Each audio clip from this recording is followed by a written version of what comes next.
সরকার পতনের দাবি নিয়ে নয়, কাউকে ক্ষমতায় পাঠাবার জন্য নয়। আজকে আমরা একটা দাবি নিয়ে এসেছি, সেটা হচ্ছে আমাদের শহীদ হওয়া ভাই আল্লামা রইসুদ্দিনের খুনের বদলা এবং তার বিচারের প্রার্থী হয়ে। আজকে বিশ্ব অবাক হয়ে তাকিয়ে আছে। একটা খুনের বিচার চাওয়ার জন্য এত আন্দোলন করতে হয়, খুনের বিচার চাওয়ার জন্য আন্দোলন করতে হয়। বিশ্ব সভ্যতায় এরকম দৃষ্টান্ত দেখা যায় না। অথচ আমাদের সরকার নির্বাক হয়ে তাকিয়ে আছে, আমাদের পুলিশ বাহিনী নির্বাক হয়ে তাকিয়ে আছে। আমার মনে পড়ে, আমার এই এক ছাত্র, আমাদের এই সুন্নিয়তের আন্দোলনের অন্যতম রকিব, সে মৌলভীবাজারের মওলানা আলাউদ্দিন আখুন্দি, সে যুক্তরাষ্ট্রে খুন হয়েছিল। খতিব, একটা মসজিদের খতিব ছিল। যুক্তরাষ্ট্রের যে কোনো একটা রাজ্যে সে খুন হয়েছে। আমি ভেবেছিলাম যে এর কোনো প্রতিকার হবে না। আশ্চর্য, ওই সমাজ ব্যবস্থায়, ওই বিচার ব্যবস্থায় মাত্র কয়েক ঘন্টার মধ্যে খুনিকে অ্যারেস্ট করা হয়েছে। অ্যারেস্ট করা হলো, আমি ভেবেছিলাম দুটো বিচার হবে না, তাকে সর্বোচ্চ শাস্তি দেওয়া হয়েছে যুক্তরাষ্ট্রের মাটিতে।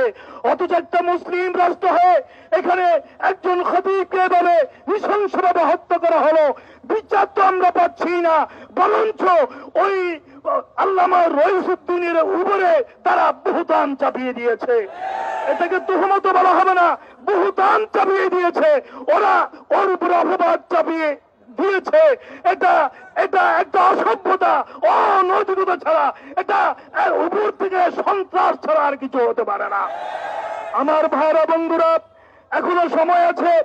এর আগে সুন্নিয়তের ময়দানের অনেককে হত্যা করা হয়েছে, শহীদ করা হয়েছে। আমরা বিচার পাই নাই। আল্লামা নুর ইসলাম ফারুকের মতো মহান শখসিয়ত ব্যক্তিত্বকে ঘরের ভিতরে তার স্ত্রী পুত্রের সামনে জবাই করে দেওয়া হয়েছে। আজ পর্যন্ত আমরা বিচার পাই নাই। আমি পরিষ্কারভাবে গভর্নমেন্টকে জানিয়ে দিতে চাই, আমি পরিষ্কারভাবে, গোয়েন্দা বাহিনীর লোকেরা আছেন, আপনারা রিপোর্ট করেন। আমাদের পরিষ্কার বক্তব্য, আজকে 18 কোটি মানুষের শরীরে, ওদের রক্তে আসলে আগুন লেগে গেছে। এই আগুন পানি দিয়ে নিবানো যাবে না। সেই শহীদ রইসুদ্দিনের আত্মা আমাদের দিকে চেয়ে আছে, ওর আত্মা আমাদের দিকে চেয়ে আছে। বিচার প্রার্থী হয়ে আমি বলবো, আমরা এই আগুন নিবে একমাত্র তার বিচারের মধ্য দিয়ে, এছাড়া আমরা ঘরে ফিরে যাব না। আজকে নারী সংস্কারের নামে যেই সংস্কার প্রস্তাবনা দেওয়া হয়েছে, এটা কোরআন সুন্নাহ বিরোধী। এটার সাথে, এই ধরনের সংস্কারের সাথে আপামর জনসাধারণ, এদেশের মহিলাদের, নারী জাতির কোন সম্পর্ক, এটা আমরা আজকের প্রোগ্রাম থেকে প্রত্যাখ্যান করলাম। পরিশেষে আমি বলতে চাই, যেভাবে হোক না কেন, সুন্নিয়তের যেই বিশাল ঐক্য আজকে এগিয়ে চলেছে, এই ঐক্য আমাদেরকে ধরে রাখতে হবে। হাত তুলে দেখেন আমরা রাজি আছি কিনা বন্ধুরা আমার।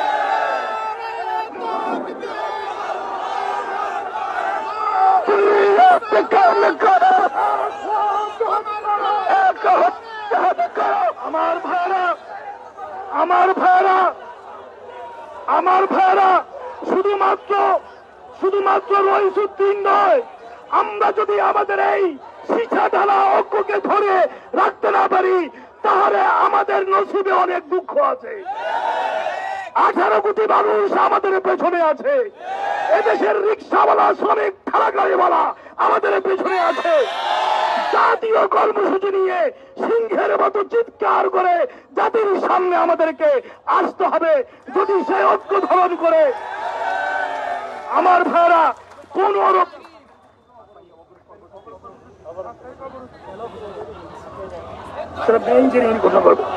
আমার ভাইরা, আর কথা বলার অবকাশ নাই। আমি ঐক্যবদ্ধ ভাবে, আমরা হাতে হাত ধরে, কে বড় মহাদ্দেশ বাদ দেন, কে বড় ফকির বাদ দিয়ে দেন, কে বড় নেতা পায়ের তলে দিয়ে দেন, আমরা সবাই সুন্নিয়তের আন্দোলনের এক একজন কর্মী। এই রাজপথ থেকেই কে নেতৃত্ব দিবে, আল্লাহর পক্ষ থেকে ফয়সালা এসে যাবে। নেতৃত্বের ফয়সালা আর স্বাধীন হয়ে যাবে। আমরা মাঠে কাজ করবো ইনশাআল্লাহ। এই আহ্বান জানিয়ে আমরা আল্লামা রইসুদ্দিনের আত্মার সাথে আমরা এই বিচার এটা না পেয়ে আমরা ঘরে ফিরে যাব না। ওর সাথে আমরা এই ওয়াদাবদ্ধ হয়ে আমরা রাজপথে থাকবো, ঢাকায় থাকবো, চট্টগ্রামে থাকবো, দেশের সর্বোচ্চ থাকবো, এই শপথ ঘোষণা করে আমি শেষ করলাম। আসসালামু আলাইকুম রহমতুল্লাহ।